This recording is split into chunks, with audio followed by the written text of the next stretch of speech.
I thought I was ready for my first marathon. I registered for the Walt Disney World Marathon 2 weeks before I completed my first 5K. 2 weeks.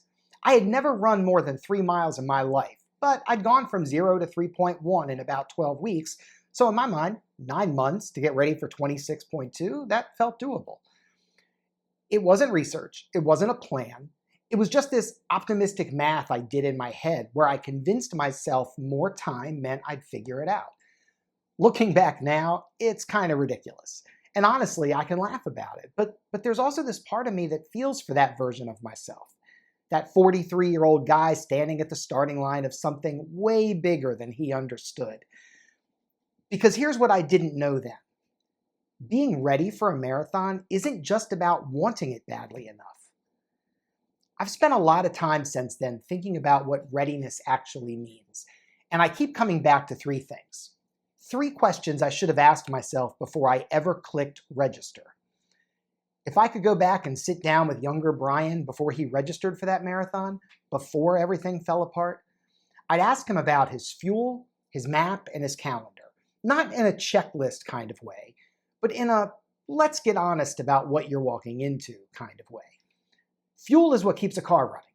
It doesn't matter how beautiful the car is, how powerful the engine is. Without fuel, it's not going anywhere. And for a marathon, your fuel is your why.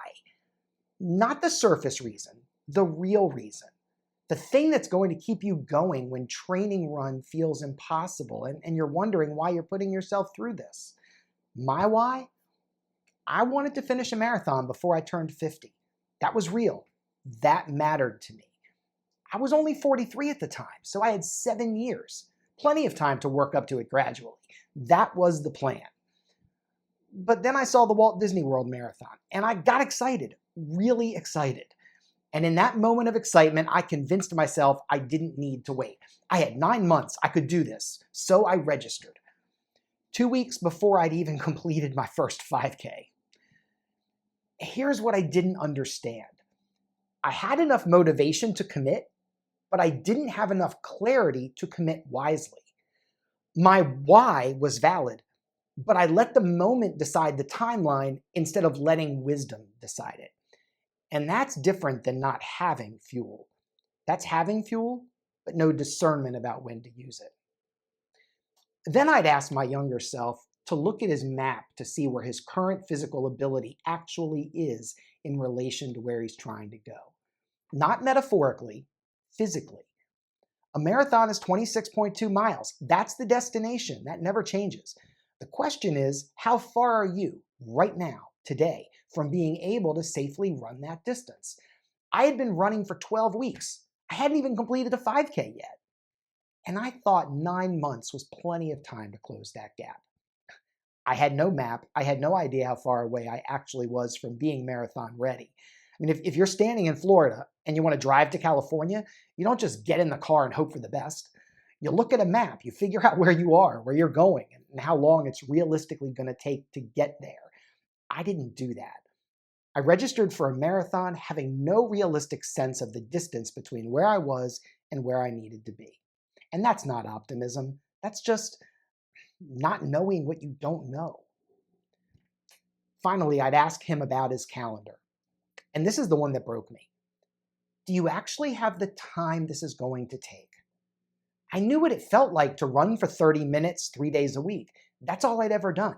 And in my head, marathon training was just more of that. I had no idea that some of my training runs would take over 3 hours. I remember finishing my first 13-mile run, 13 miles. And I looked at my watch and realized I'd been gone for more than 3 hours. 13 miles. I wasn't even halfway to the marathon distance yet, and I'd already been away from my family close to half a day. Nobody told me that, and I didn't think to ask. And when it hit me, when I realized what I'd actually signed up for, it felt impossible to keep going. Here's the truth I didn't want to face.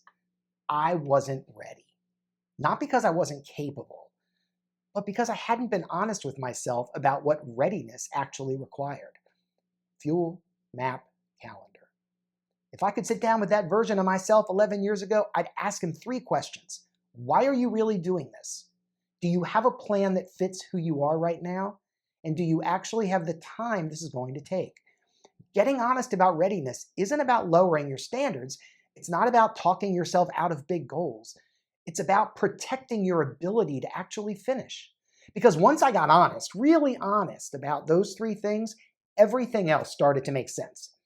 The decisions I made after that, the race I chose, the way I structured my training, the support I finally asked for, all of it came from getting clear on whether I was actually ready. And that clarity, that's what made the difference. And once I decided that I was ready to try again, the next decision surprised me. It wasn't about training at all.